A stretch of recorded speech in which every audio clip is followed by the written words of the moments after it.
The Sopranos has some of the most iconic and beloved characters in all of television.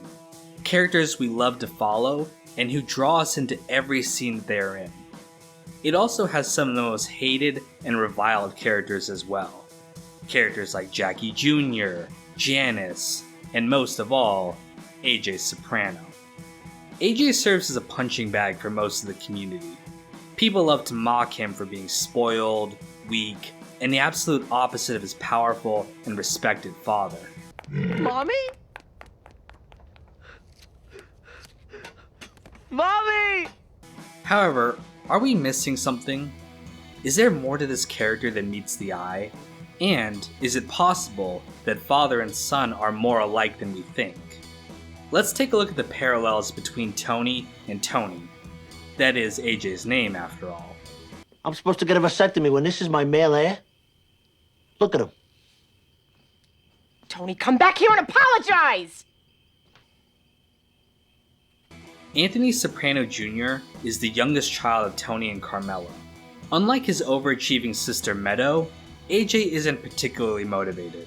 He has a D average in school, and prefers to spend his time skateboarding or playing video games rather than actually putting effort into anything. As the series goes on and AJ grows from a child to a teenager, these problems only get worse. He's eventually expelled from school for cheating. He drops out of community college and is fired from his job at Blockbuster for stealing merchandise. After spending his time and money partying in New York, he eventually spirals into depression and attempts suicide. After getting out of the mental hospital, he has plans to join the military, but drops them when his parents arrange a cushy job at a movie studio for him instead. All in all, AJ seems like a spoiled and bratty kid. He doesn't appreciate anything his parents get him, and pisses away all the opportunities their wealth affords him. It's understandable why the community looks down on AJ so much, especially when compared to his masculine and powerful father.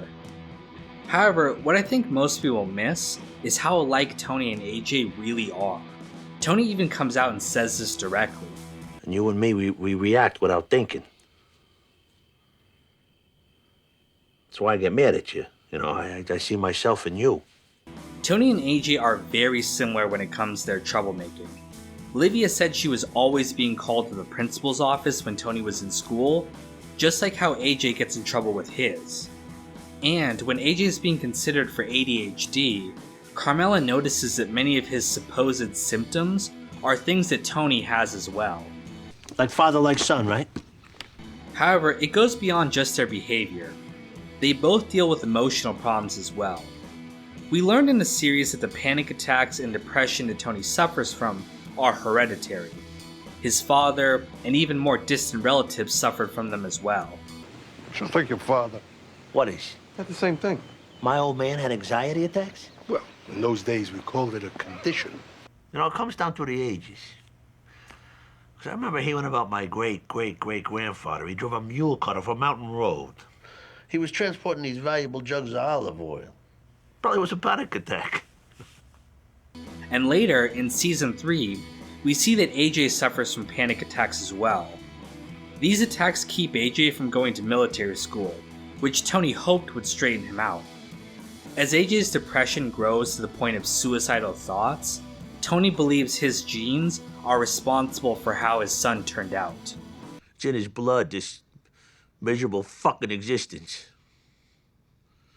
My rotten fucking putrid genes have infected my kid's soul. That's my gift to my son. Another connection between the two lies in the poem The Second Coming. AJ becomes depressed after reading the poem for his English class, as it reminds him of the horrible state of the world post 9/11. He becomes fixated on terrorism as a constant source of worry and depression.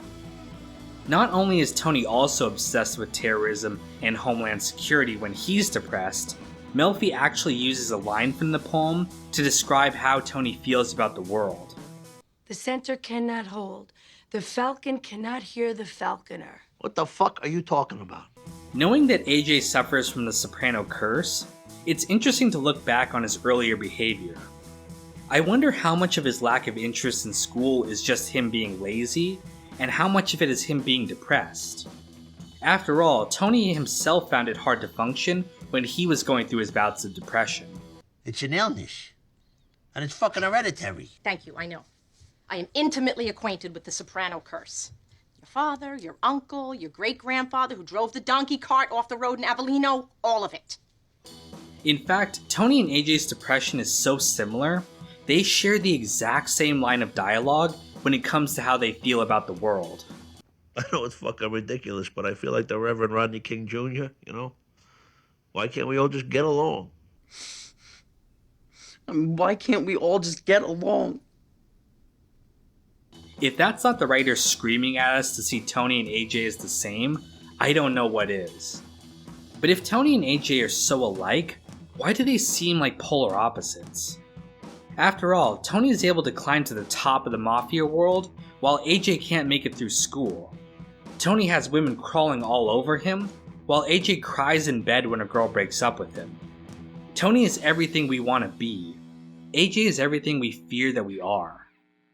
The main difference between Tony and AJ is how they deal with their depression. Tony externalizes his depression through rage. Rage. Why? Depression is rage turned inward. Throughout the series, we see him taking his anger and frustration at himself out on other people. It's implied that he learned this behavior from his father, who did the same thing to him. If Carmelo let me kick AJ's ass like my father kicked my ass, he might have gone up with some balls. Like you. Yeah, like me. AJ, however, internalizes his depression. He doesn't have the mafia to enable him to take his aggression out on other people, so instead he focuses it inward and attacks himself. Though Tony sees this as weakness, Melfi correctly points out that Tony is jealous of AJ for having a mother who protected him, unlike his own mother Livia. But I have to point out, what you resent Carmela doing for AJ, protecting him from his father, is the very thing you had often wished your mother had done for you. The twisted irony of Tony's disappointment in his son is the fact that what he really hates is himself. Tony hates that he has to have this tough persona in order to survive in the world of the mob. And despite the fact that he commands respect and power, it does nothing to alleviate the internal doubt that he feels gnawing at his soul. I got the will by the balls and I can't stop feeling like I'm a fucking loser.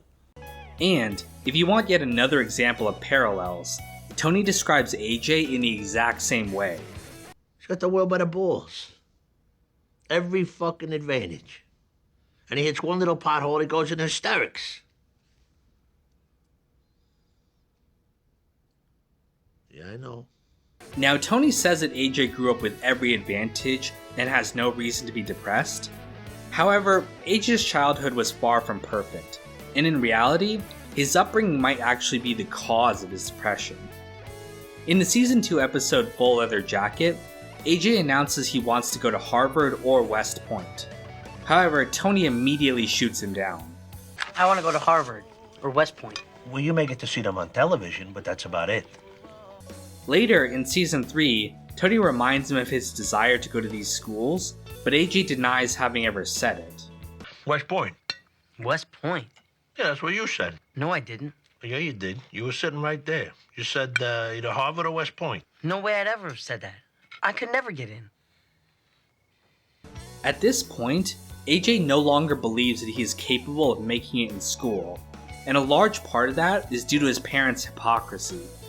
Tony undermines his education with distractions and presents, and then belittles him for not being better than he is. And it's not only limited to Tony. Even though Tony says Carmela coddled AJ, there are plenty of instances of her putting down AJ as well. In that same episode, when AJ spills the milk, Carmela makes a snide remark about it. Sorry. Every night. And in Season 5, when AJ proudly announces he got a C on his Billy Budd paper, higher than his usual grade, Carmela insults it, and you can immediately see the smile leave his face. Now, you might say, so what? No one's childhood is perfect, and at some point you need to grow up and move past these things. And I agree with that. However, it's clear that these moments had a profoundly negative effect on AJ. He says this himself in therapy with his parents. How about my confirmation? You called me an animal. I did not. I was in the garage. And you said, what kind of animal smokes marijuana at his confirmation? And if we're gonna say you have to just get over childhood trauma, what about Tony? He's still fixated on the problems with his mother, even in the final episode of the series. He's mentioned your mother very briefly. Very difficult woman. Undermining. I tried to place her in a retirement community for her own good. She turned on me. Completely.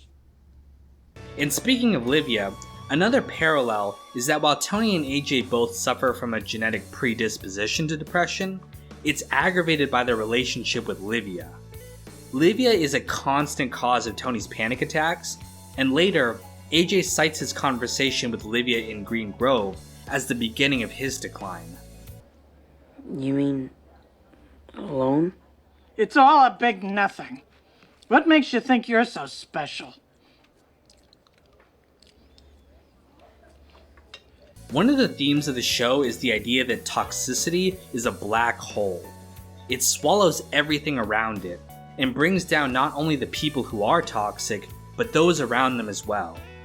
I'm not saying AJ wasn't a spoiled brat. He had plenty of problems he can't blame on other people. However, I do think he was a victim of the same toxic world that swallowed his father, and I think he deserves to be judged more fairly because of that. But I'm interested to hear your thoughts as well. Let me know what you thought of AJ as a character and how much you sympathize with him. And if you want to go into the world of film like AJ does, you're going to love the sponsor of this video, Mubi. Mubi is a curated streaming service, a place to watch incredible cinema from around the world. Every day, Mubi premieres a new hand-selected film. From iconic directors to emerging auteurs, there's always something new to discover on the platform. It's like having your own personal film festival, streaming anytime, anywhere. And if you're interested in learning more about the films you're watching, Mubi provides great information on the director, actors, the history of the film, and even a place where you can leave your own reviews on what you thought of the picture. You can try Mubi free for 30 days by going to Mubi.com/PureKino, or by clicking on the link in the video description down below. Thanks again to Mubi for sponsoring this video.